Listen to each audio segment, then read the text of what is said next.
everybody, Colin here with Tech Out. Today we're going to be unboxing the OnePlus Warp Charge 30 wireless charger for the OnePlus 8 Pro. I did pick up the OnePlus launch day bundle last week, if you guys saw that.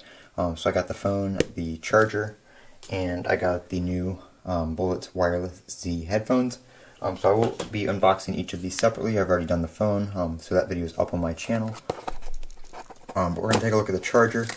This is just going to be an unboxing. Don't worry though, I will be reviewing the phone and all the accessories that I've gotten and will be getting for it. So all that will be in one video: the charger, the battery life, the phone itself, the headphones, all that kind of stuff will be reviewed together. So here is the charger. It pulls out the bottom of the box like that. Pretty cool. Already sitting up in there.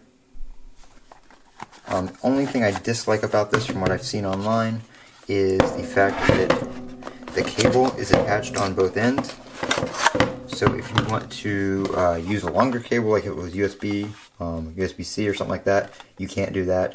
If you wanted to run this through like a table, like a wire management hole on a desk, you can't do that if this doesn't fit, because you can't take any of that off. And you also can't replace the brick or the cable if you ever need to. This is only like $60, so that's not a huge deal, but still, it'd be nice to be able to use your own cable or detach it to run it through something. But I'm going to put this on my desk and try it out for a few days. If I like it, I'll probably buy another one for my bedroom. I do have a $50 voucher, so I can get one pretty cheap. But that is the OnePlus Warp Charge 30 wireless charger that will charge the phone at 30 watts. Colin here with Tech Out. Don't forget to comment, rate, and subscribe down below. As always, have a great day.